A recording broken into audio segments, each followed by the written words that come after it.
Welcome everybody to Fiore Calls Game. I am Andrew Fiore alongside Brandon the Con Man Con, and we have a special guest tip for you today. It's Tammi Reiss, the recently legendary coach of the URI women's basketball team. Coach, how are you doing this afternoon? I'm amazing. We just had an unbelievable practice with the squad and just finishing up. We just finished tomorrow's practice. And so just really excited kicking off the season. It's so good to be back in school. So you've got them going right off the bat here, start of the semester. Oh yeah, I give them the first week to get acclimated, and then we started Monday, and so we have like hour-long sessions of, with the team, and then an hour of strength and conditioning. We're allowed 8 total hours a week until the first day of practice, and then you can go 20 hours a week. But yeah, we're diving right in with the group we've got. They're very experienced, they're very skilled, and so we're already installing. It's crazy, but one of the best practices I have ever had since I've been here at URI. We got a team that's just full of energy, communication. Like it's a whole new vibe. And it's crazy how much I love this team.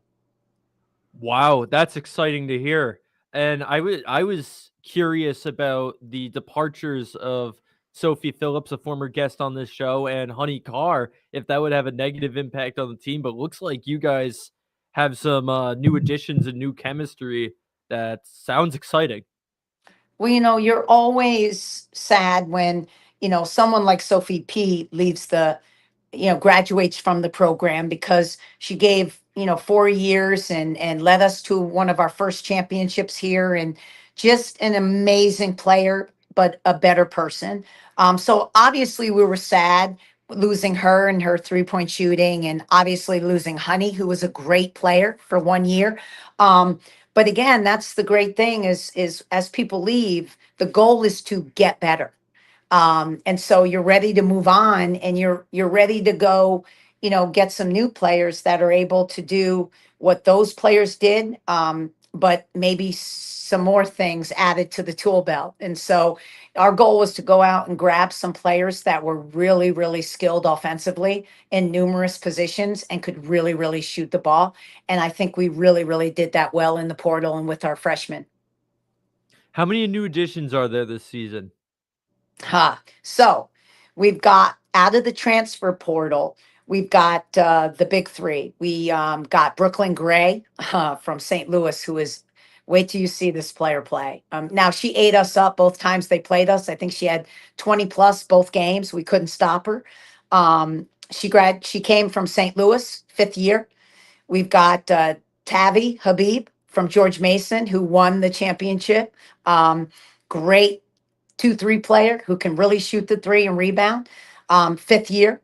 And then we've got in conference the final one, Val Ojeda from VCU, 5th year, who and can really shoot it, really pass it. And so those are three new faces, and they're the transfer portal. And then we signed, obviously, 5 freshmen, uh, two from three, actually. Is it three or two? Two from Paris, France. One, Amy Michelle Post, 6'2", 6'3". Liliana Fancha, who's not here yet. She'll be coming next week, 6'3", and two true posts. And then, sorry, we signed two new freshmen. Amori Jarrett from DC and Vanessa Harris from DC. Um, Unbelievable shooters, players. Vanessa's high school, Bishop McNamara, was ranked in the top 5 nationally.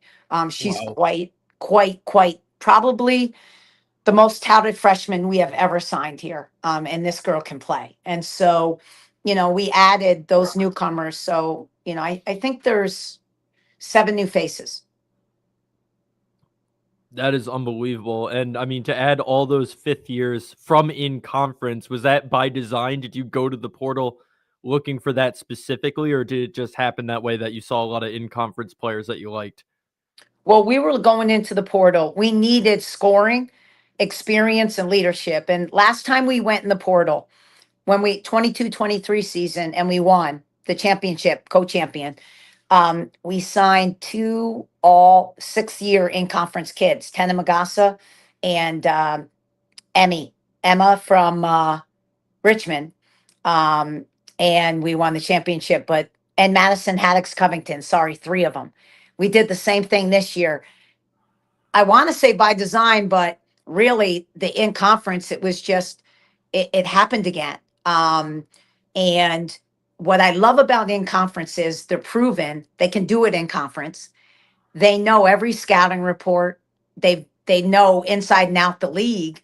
So trying to learn all that coming from other conferences, it's so rewarding when you can grab kids that have been here for 4 years that know the league inside now and they're great players. And so it worked out this way again. And I really love in conference transfers.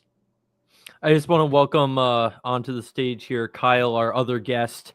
Hey, I'm so sorry I'm late. Thank you for coming on, Tammy. I appreciate it. No worries, Kyle. Welcome. Yeah, I was getting out of the football for the day, so I had to rush over here, but I'm here. Well, there's that brings up another interesting question now. How have you, in your time here, gotten to interact with the coaches and players from other sports on campus? And what do you have to say about the network between the different teams for URI? It's funny. This summer, I stayed. I didn't have USA basketball, which I've had the past 4 years. I've been gone most of the summer. So I got the chance to stay here, and I worked out all our players every day. And Fridays, we play pickup. And so I come in to watch him play pickup, and here's Devin Harris, and here comes AJ Pena, and here comes like 8, 9 football guys. And they played with us every Friday. And then they started coming a little bit more. The last pickup I think we had of the summer, there was like 24 football guys in there. And we're doing runs, and then we have prov girls come down. So, the interaction, we're really, really, really tight with the football guys, but the interaction is so close with teams that you get to know. And I told our girls this, like, you got to go support all the sports here at URI. Obviously we're very tight with football. The men's basketball has a very different squad this year, just the nicest guys ever, and a little bit more interactive within, the other sports. And so it starts to happen. Volleyball, soccer, we're all in the weight room together on a daily basis. And the training room. And so they're really starting to mesh and interact with all the other sports, and support all the other sports, men and women. And I absolutely love it. Obviously I know Coach Flem very well. And I know Archie very well. I've gotten to know Lori, the track, coach, very well. Megan, the soccer, Gareth. I support all the sports, but obviously I'm closer with some than others, but it's a real family here. And that's what I think makes Rhode Island so special. It's what I love about our student athletes. Yeah, what drew you to come here to Kingston? You talk about the culture, how much you've gotten ingrained in it, but what drew you in the first place before you got here? When I was researching, and I was at Syracuse, and we had just gone to a national championship, lost to UConn in the final game. Um, and I was getting a lot of calls from different places and emails about becoming a head coach, and I had a certain criteria. It's just like a player when you're choosing a college. You've got a list of your must-haves. The first one was it had to be on the East Coast because I have to be close to my family, my whole family who's in New York, and most of my family's on the East Coast. Um, the second criteria is I wanted a good conference, um, that was known, that was at a certain level. If I wasn't going Power Four or BCS, I really wanted the Big East or the A10. And third was I needed an AD that supported, women's basketball and had resources enough to win. You've got to be able to be competitive. I wasn't going to take a job to become a head coach and lose, where the school didn't invest in women's basketball. And so once I met with Thor, obviously Rhode Island, boop, checks the box, East Coast, A10, great conference. Then I came to Rhode Island. Oh my God, it's beautiful. Fits my culture, the beach, the sun, all of it. And then there was Thor. And he really signed it was done when I met him and we started talking and had a breakfast together. And once I visited here, it was a done deal, because it checked every box for me and what I was looking for as a first time head coach. And it was actually an easy decision for me. I just want to hop in real quick. Being that I've worked in athletics here for a while, and all of us we get to know Thor, and he's a phenomenal guy. And I just wanted to ask, like, what does it mean to be able to have such a great relationship with the athletic director? He has so much to oversee, but obviously, you have his support. So, what's it like to have that great of a relationship with an athletic director? It does. It means everything because I've been in organizations, in college organizations, big business, and I mean big business. And ads, they got to fundraise. They've got so much on their plate that at that level, a lot of times they're not a relationship ad. They can't be. They got to go out and build a new football stadium, not a $45 million one. Try like a 500 million-dollar one. And so there is no relationship. It's minimal. It's business. And I'm more into the relationship part of it. Through good times and bad times, when you have an AD that you have a great relationship with, not just outside of basketball or outside of athletics, that really depend on and you trust, it's everything. It's like player coach relationship. And so it's really, really important to me. And Thor is just, he knows everybody. He knows all our student athletes. He knows all our coaches. He spends time with the relationship part. He's that kind of guy. And that's what I was looking for. And so it means everything to me. Throughout the year, through good times, bad times, he's always there to support, and it makes a difference. It really does, especially for head coaches. That this is a tough business, and having a reliable, trustworthy um, AD full of integrity, it means the world to me. So once you built this program up, you had a chance to leave and go bigger, even to your alma mater, Virginia. I assume all of these factors that you just mentioned played a huge role in your decision to stay here. It did. Everyone. When I was younger, I probably would have left. If I was younger, I probably would have left because when I was younger, and you don't know this until you gain experience and wisdom comes with age, but I was driven by, the shiny, the name, being, the highest level I could possibly go, money, materialistic things, all the things you look for when you're young. Very few have the wisdom to understand fit. And where I'm at my point in my life, it had to be a perfect job. It really did for me to upend the balance I have here of not only my professional career, but my personal life. I like to have balance. I like to be able to go home to my family and spend time. Um, I don't, if I would have taken my UVA job, if I would have gone down there, I would have had to spend every waking minute building that program back. And I mean, every waking minute. It consumes you. And I talked to multiple people. Dawn Staley, who I played with at Virginia, who built South Carolina into a powerhouse.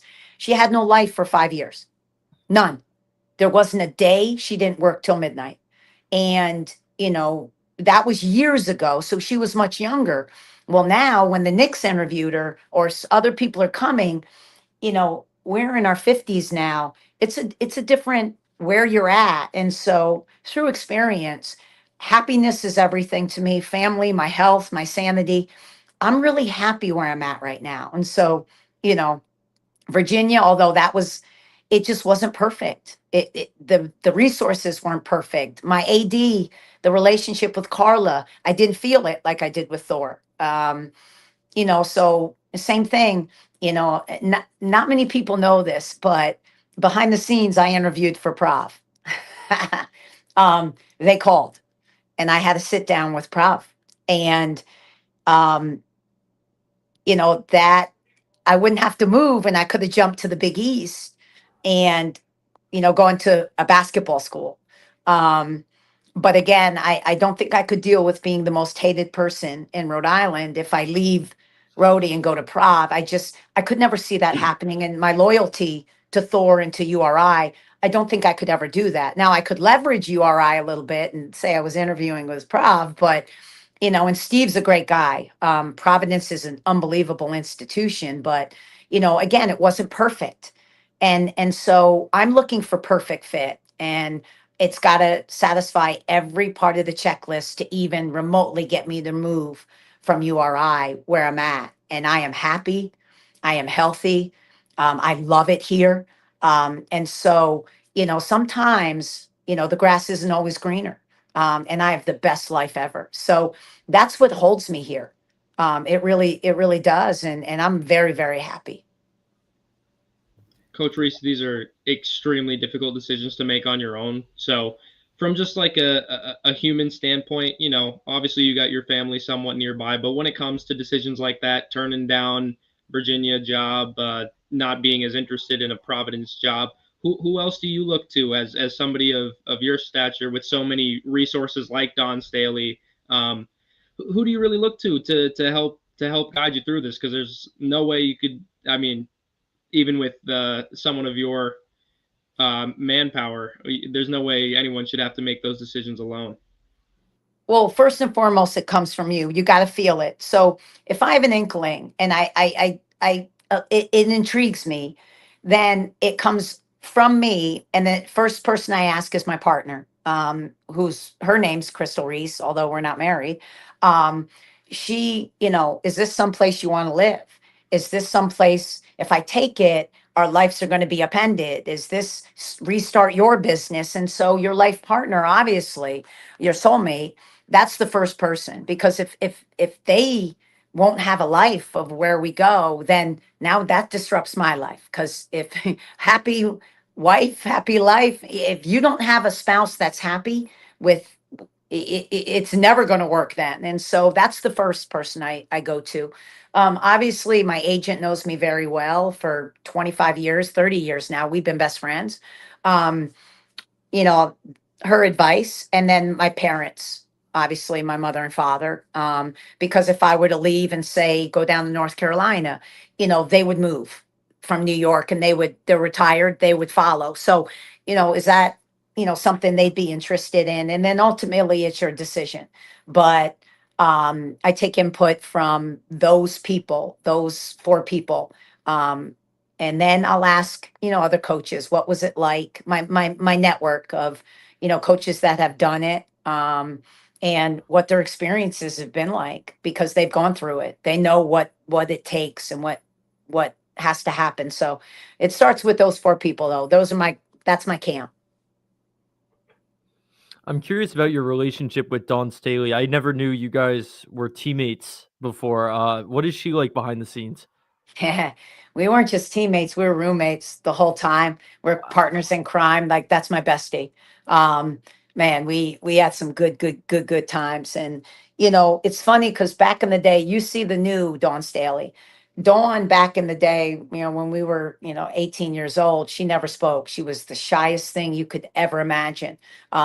The best player you've ever seen, Naismith Player of the Year 2 years in a row. But she didn't blossom into that leader till about our junior senior year, of a vocal leader, of a she grew so much, but completely different individual now. And it started at UVA. That started her growth journey of just being in a place that was completely uncomfortable for her, from coming from Philly to Charlottesville, Virginia, which is old money, predominantly a white school. Academic level was incredible, up there with the Dukes and the Stanfords and the Northwesterns. And so it just grew her. It was that experience led her to who she is today. And you look at her, one of the GOATs now in women's college basketball. So, and that was my ride dog. We were thick as thieves. But the silliest, goofiest, most fun person you've ever been around. That's why we're friends. Prank somebody every day. Stay up till 2, 3 in the morning watching movies every day. We never slept. And so we had the best 4 years of our lives there. We loved it. And so, yeah, she is an incredible, fun person. Just to kind of piggyback off that a little bit, and this goes for Dawn or just players that you may have, coached in general, or, in the past played with, but is there certain qualities or things you see about people where you know, maybe become a head coach later on, you're like, okay, well, that made sense? Or is there certain things you saw about Dawn where you're like, yeah, I think she's going to end up being pretty good at this whole coaching thing? It's funny you say that. I remember the exact moment that I knew, because Dawn was like, I hate coaching. I'll never coach. You know, the whole thing when you're young, I'll never do that. And we just lost to Tennessee in the national championship game in overtime. And Dawn missed the layup to send it, to win it in regulation. She got fouled, but they didn't call it. So I lived with her. So I come in the suite, and this is in the spring, right after we lost. And you know, you're playing pickup, you're working out, you're doing whatever. But every day I come in the suite, and we had VHS back then, videotapes. She'd be watching the game in the living room, and she'd look at me and she's like, T, come here, you got to see this. If we would have done that, and I'm like, what are you doing? This is 30 days straight of all you do is watch this tape and analyze it. And she's like, I can't get over it. If we would have, should have, could have done it. And that's the moment where I went, yeah, I don't care what she says. She's going to end up being a coach. I don't care at what level it is. That's when I knew she was obsessed with the X and O's of the game, learning the game, advancing. That's when I knew that she would make a hell of a coach, or she would even be interested in, because she was that person. And that was back in the day when you didn't have technology. There was no really film. She would get the film, rewind. I mean, literally, you're on a VHS tape, and she watched it, I swear to God, all spring and all summer until the next year. Was just obsessed. And that's when I knew Dawn Staley was going to be a coach. Wow, that's incredible. Now, what else did you take away from Virginia, your time there, that really developed you into who you are now as a coach, beyond just your relationship with Dawn Staley?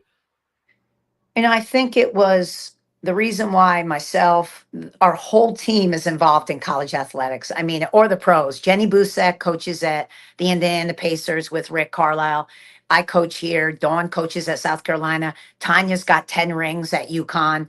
Um, you know, Audra Smith was head coach at Clemson. Melanie's an AD. Our whole team is involved in college athletics. And the reason being is we had the best student athlete experience ever at UVA. Not just winning, I mean academic experience, athletics, socially, the whole nine. And it was because of our coaches.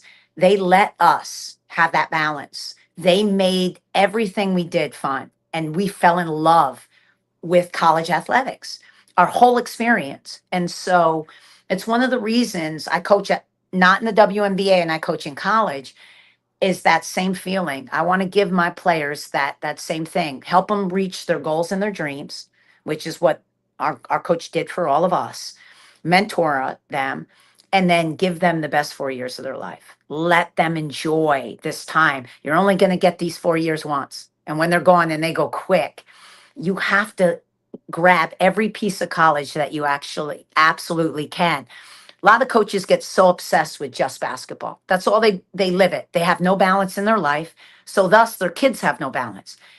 Ride or die, everything lives on basketball. And that's not what, you know, being a student athlete is supposed to be about. And so it's the thing I took away the most from Debbie. She let us have that. And then she was a player's coach, man. She trusted us. She let us play. She let us, you know, just run the show. And developed us to do that, developed great leaders. And so that was my biggest takeaway from when I looked back on, and to this day, how much fun we had, how much we loved our experience. And that's key for me. And being in this position is people who come here, I want to give them that. I want them to have that best 4 years of their life. So when they leave, they don't go, I shoulda, coulda, woulda. You know, I was in classes all last year with Sophie, and I definitely got that impression that, you know, they enjoy being student athletes at URI. You let them have that balance, and you could see the results on the court.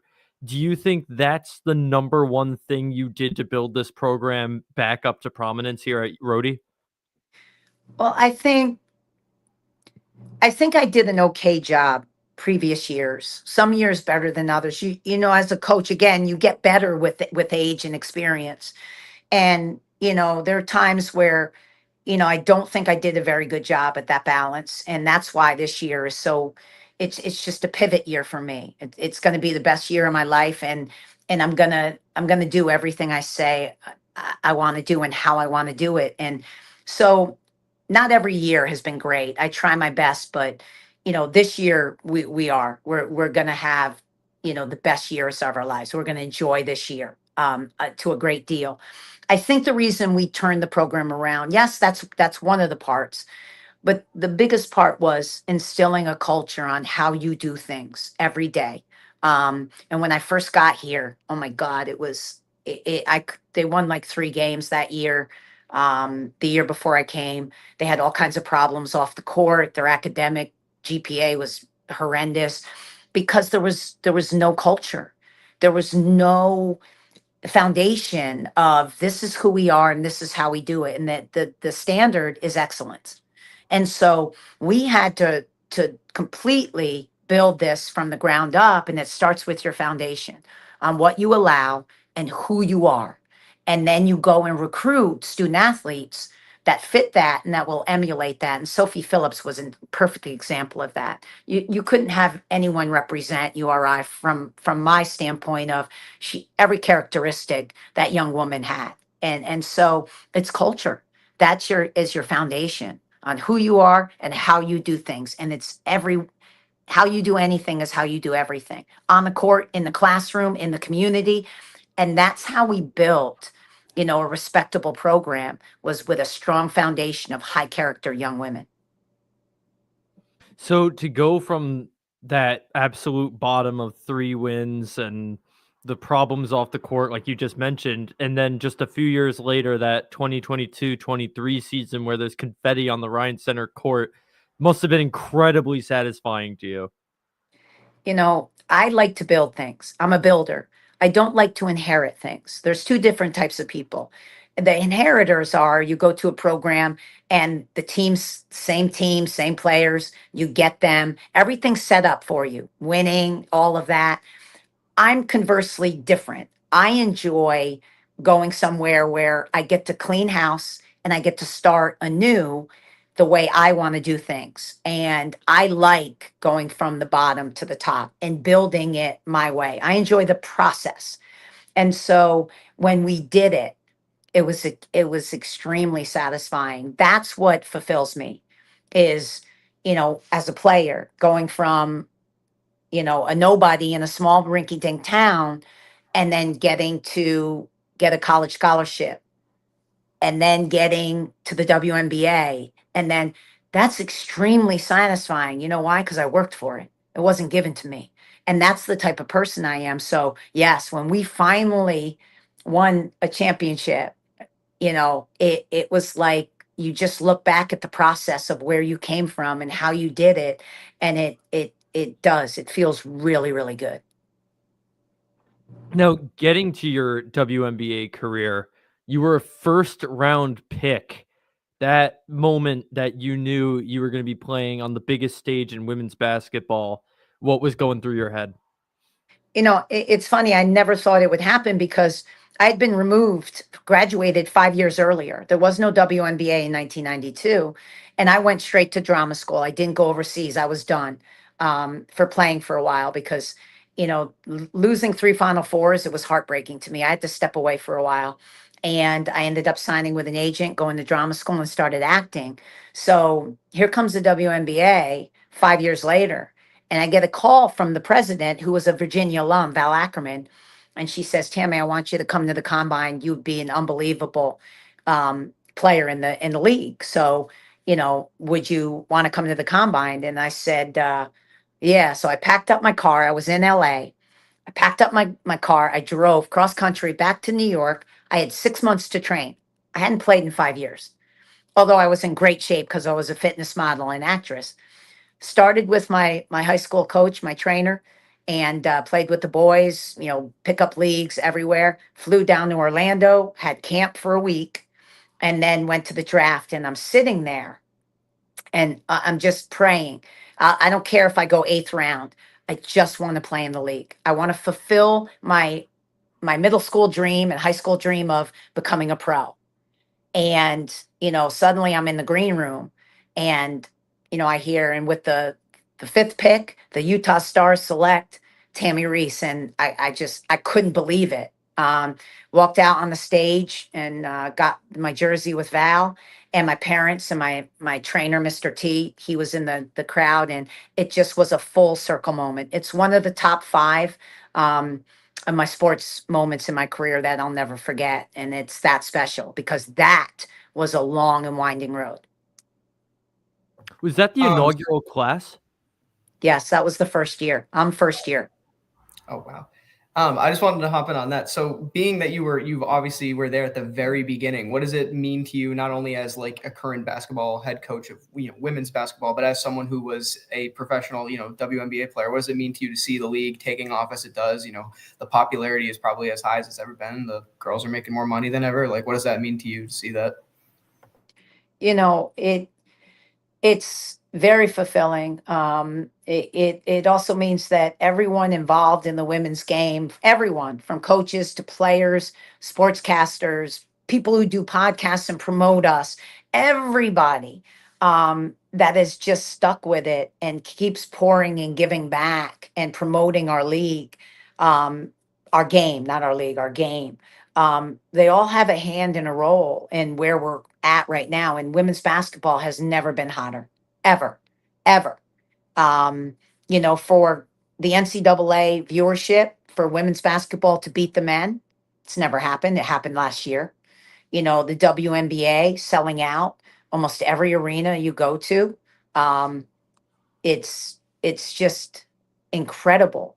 And so, again, as a women's feminist, a women's basketball, someone who's been playing since the 70s, to watch where our games come, it just fulfills my heart. And to look at our next generation and where the opportunities they're going to have. It's very gratifying for all of former players that have given their blood, sweat, and tears to the game of women's basketball.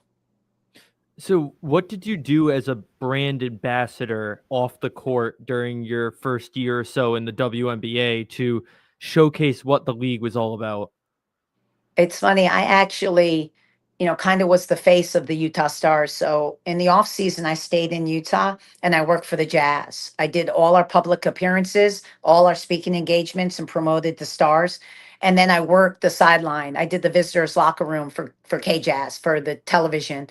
So I got to be, with Jordan and Pippen and Shaq and Kobe and every visiting team. And then I get them to be a guest on my interview at post game. And then I had my own TV show on Sundays called, it's just a half-hour TV show. So I really promoted our game in Utah, and year round. And so it's where I really learned the business of basketball on and off the court and fell in love with it. And so, being a brand ambassador for my team and then also the league, I think I had like 12 endorsements with different companies. I'd fly all around and have to do, signing gigs. And it was a really good time. It really was. And I can remember this was another surreal moment. Is I grew up a Laker fan. Magic Johnson's the reason I played basketball. Kareem, Worthy, all of them. I hated the Celtics. I loved the Lakers.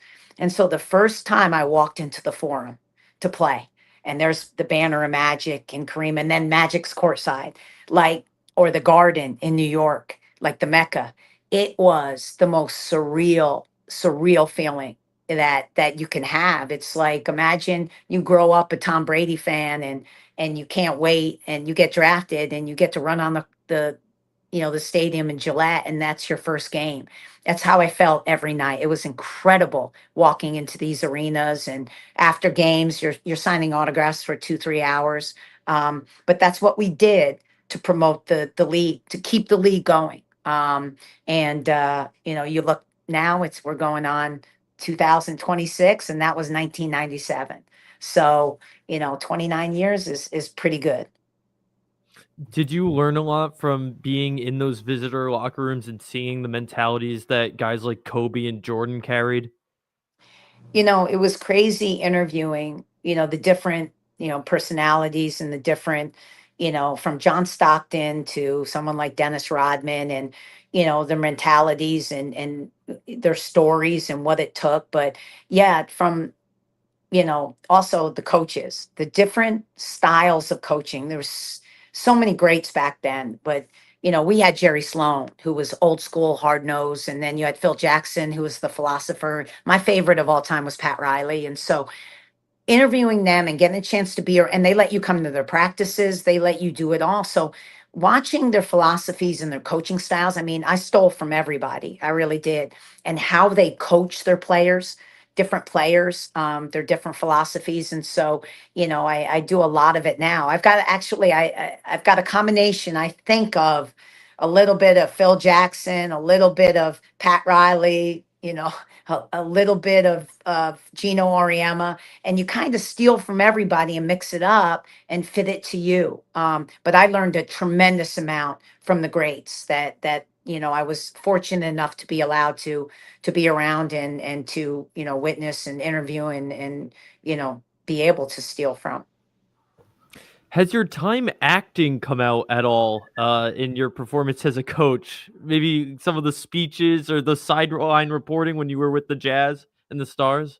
Well, if you're an entertainer, and that's what basketball players are, that's what, my nickname was Hollywood in college. Because I love the camera. I love the crowd. I'd give them everything they wanted. You know, you're there. They're coming to see you play. Give them a show. I love it.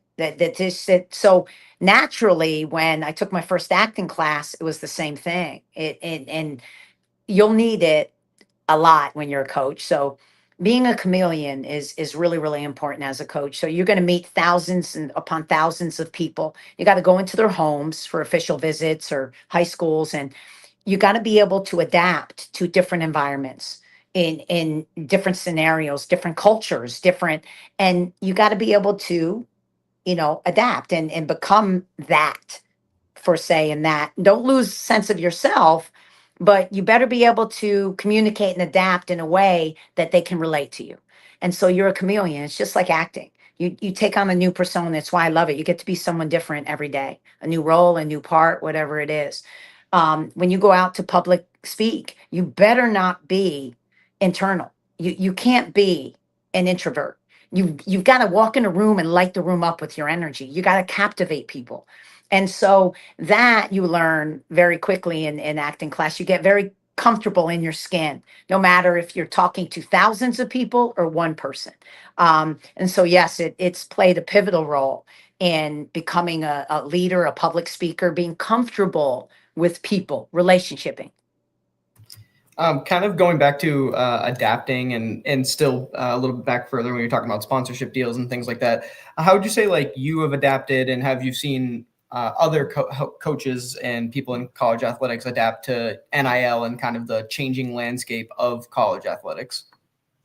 Well, to be a successful coach, you're going to have to be fluid and adapt to whatever gets thrown your way. And really, it's every 3 months now. We have new rules, we have new this, we have new that. And if you don't, you'll find yourself miserable, and you'll probably get out of the game. And some coaches don't believe in their why.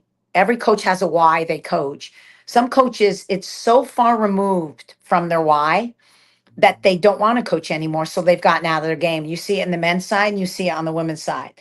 For me, I love college athletics so much that, I'll adapt in order, and I still believe there's high character kids, and I still believe in 4 years out of school. And I do, and that's still my goal. But I also, I can adapt with the NIL and the transfer portal, and I want to. And so understanding branding and the ability to earn and, you know, still mentoring my young women to be able to earn, but not lose sight, keeping the main thing the main thing. And I tell them that all the time. And the main thing is basketball. Don't get caught up in, I have social media, I'm doing this and I got this and I got this. Listen, if you're not a good basketball player, that could all go away. The main thing is basketball. That's the main thing. Basketball, and then education and basketball. That's the main thing. And I truly believe that. And I have really high character kids that most of our kids have NIL deals now. None of them had them last year. None of them. This year we have some kids with NIL deals, and they're still high character kids. They show up and work hard every day. They're good people. So I believe you can have both. And so it's the reason I'm still coaching college athletics. I still love it. And I've adapted to, the NIL and the transfer portal. I believe in it.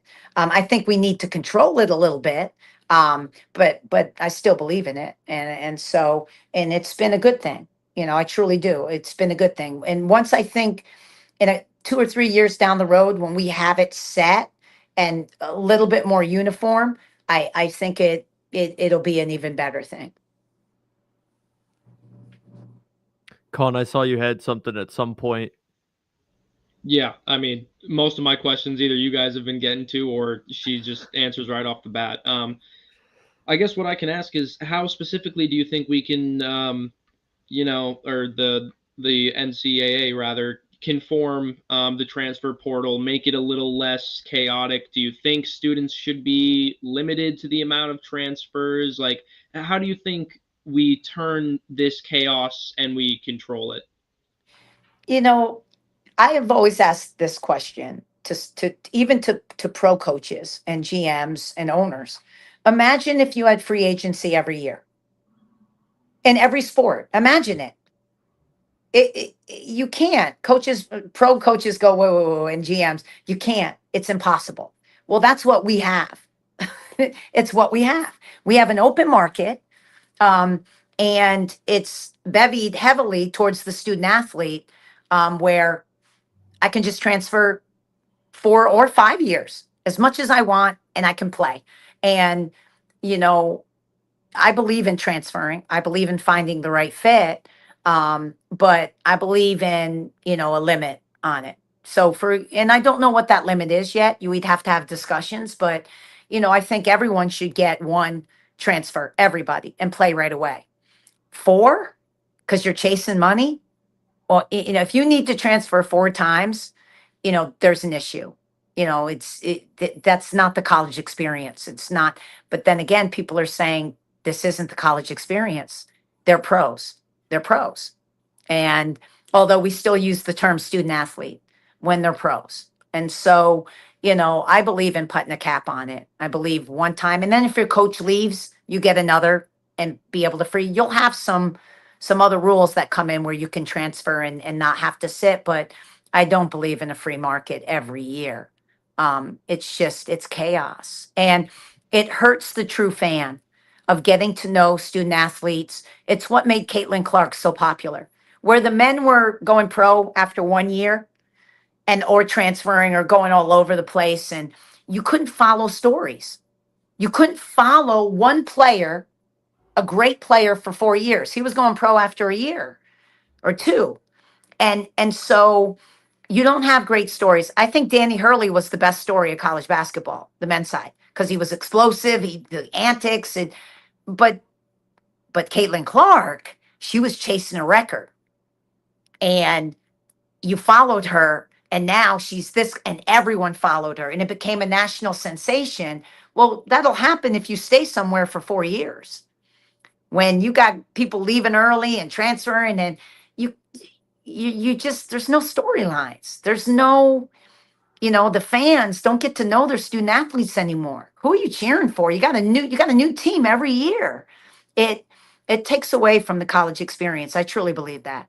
And so I think there should be some limits on the amount you can transfer. But it's hard now to reel it back in because now you're limiting my ability to make money, antitrust. Now it'll be a lawsuit. Now it's almost impossible to reel back in.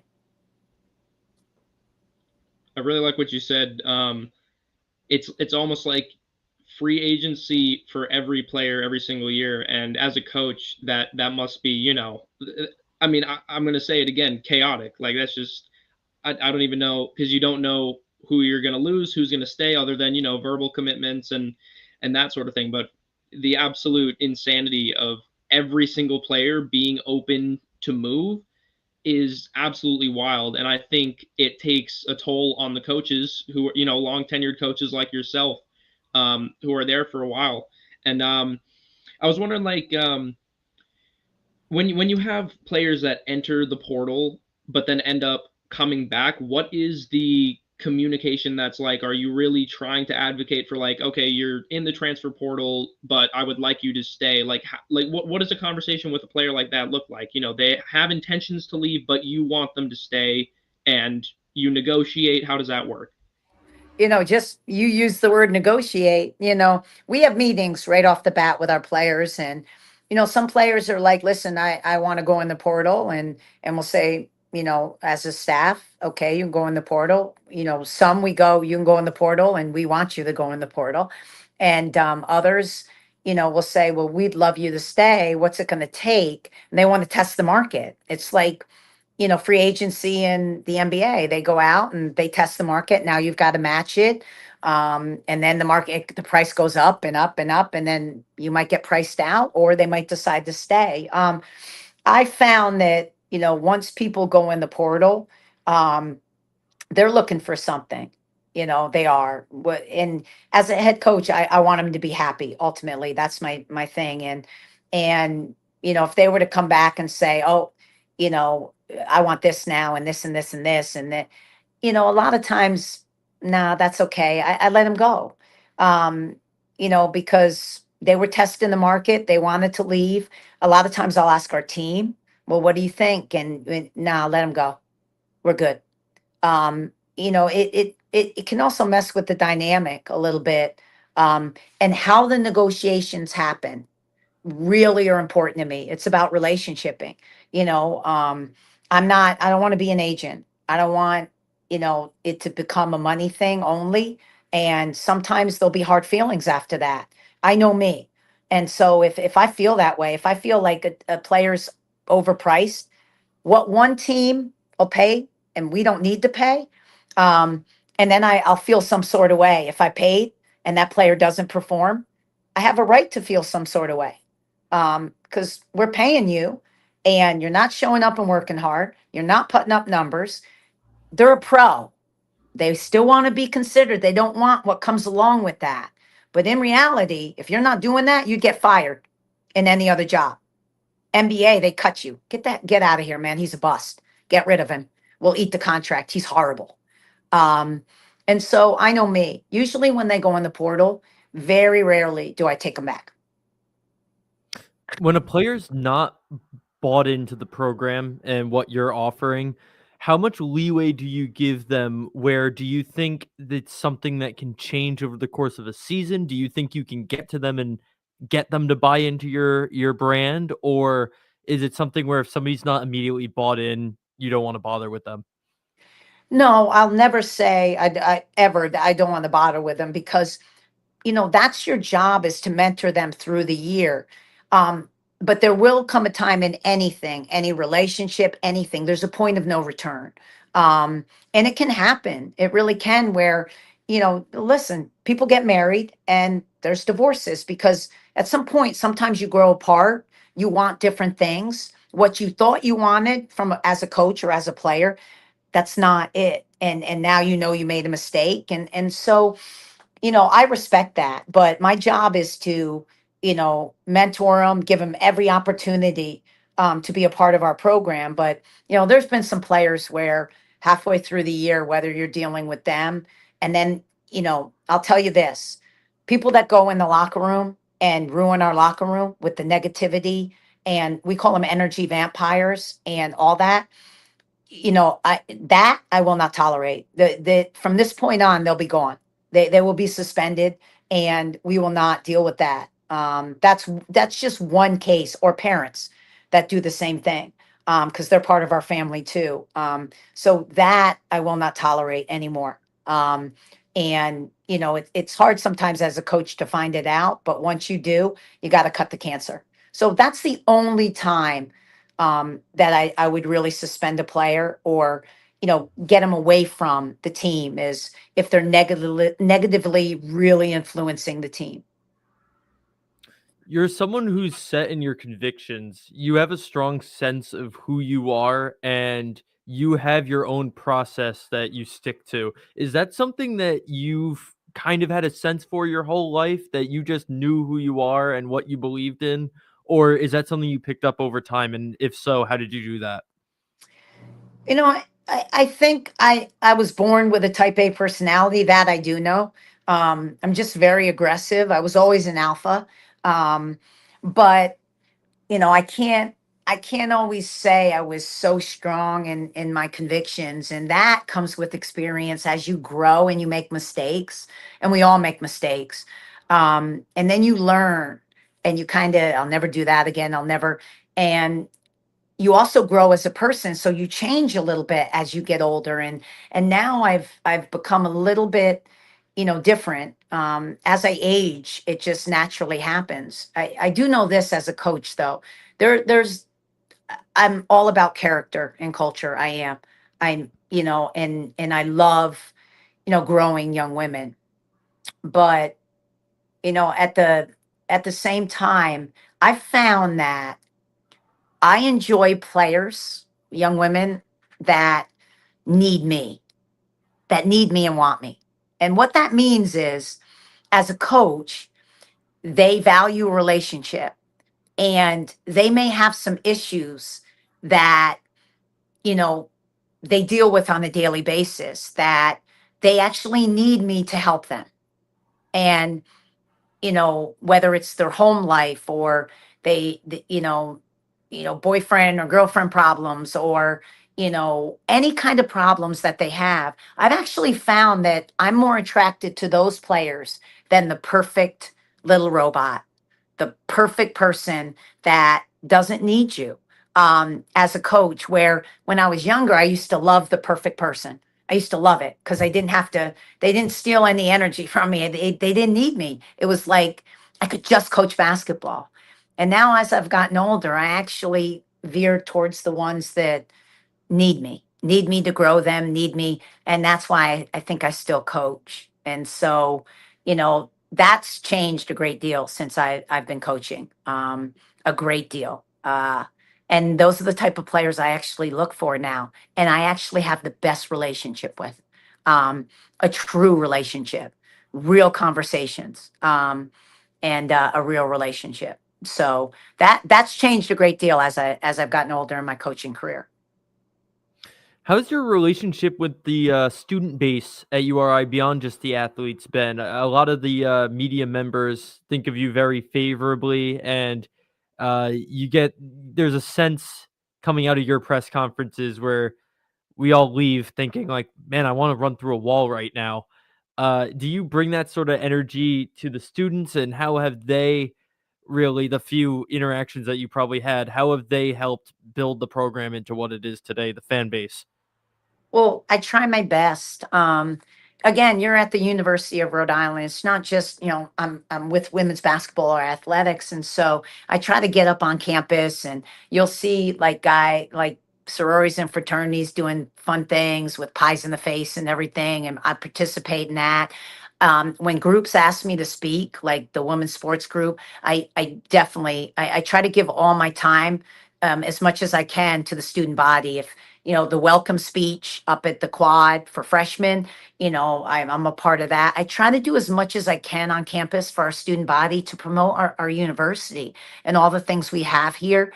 But that's an integral part of being a part of a community and a family. It's not just athletics, it's the University of Rhode Island. And so, all our sports media people who cover us, it's really, really important what you guys do. And I value that. And so anything I can ever do, obviously, to help you and endeavor in your career, and whether it's our interactions post game or in game interviews, things of that nature, that's really, really important to me. And I value that. So anytime I can give back to the student body and the university, I want to do in every way, shape, or form, and because I'm part of this community. Do you worry at all about trying to get students to show up to the games more? There was a bit of a spike and then it went back down. At least that's what it looked like to me. Or do you kind of let that sort of thing work itself out? You know, being part of, the marketing team with the Utah Jazz and the Stars, it's really hard if you're in an environment that, you can try to promote your team as much as possible, but you also have to do the market, the research analysis on who is coming to the games and who can you target that, would come to the games and stay dedicated and loyal. And I found that the older market here in South Kingston, obviously retired, that don't have much to do, families with young girls, so when you start to do your market analysis, you start to see, and the student body has just been very difficult, men and women.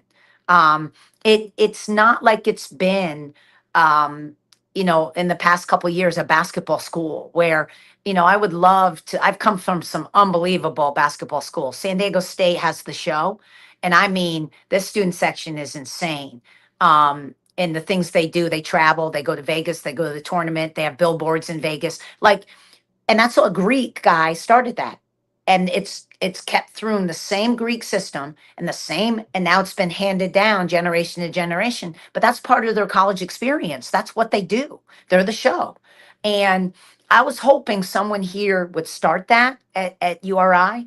But I'm a head basketball coach. It's, I want to market to the student population, but that can take a very small amount of my time. It's getting our marketing team, making sure we have theme nights, making sure they target ticket sales, go to the people that, are renewals, introducing new families, new young girls, athletes.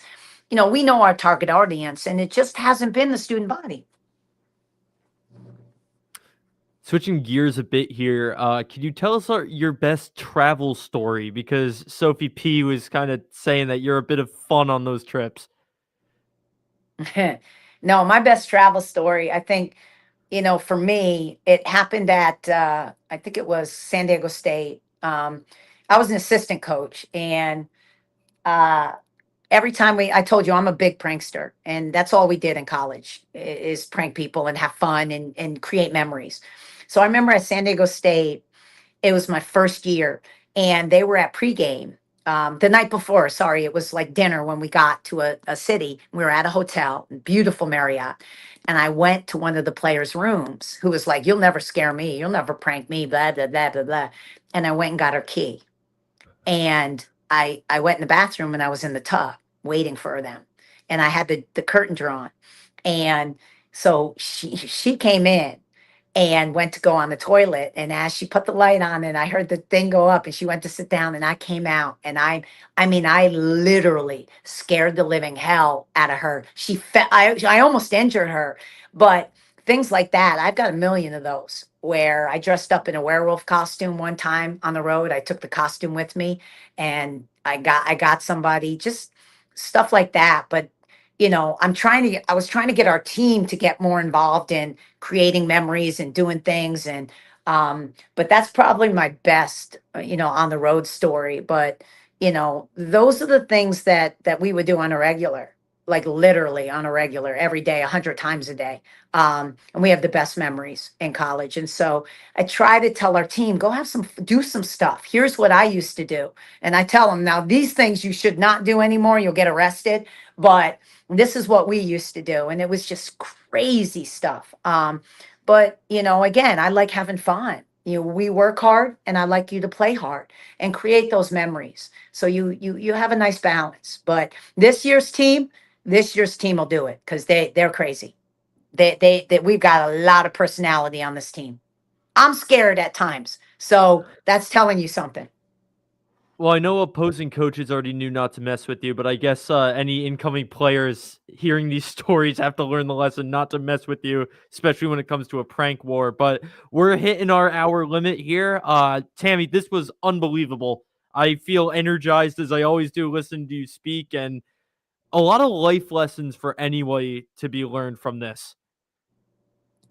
Well, that's part of your journey. And I'm a coach that believes in growth and the process. And so every year I just try to get better. I'm not set in stone. I've made a lot of mistakes as coaches, as being a coach, but my goal is to just get better every year. and really grow.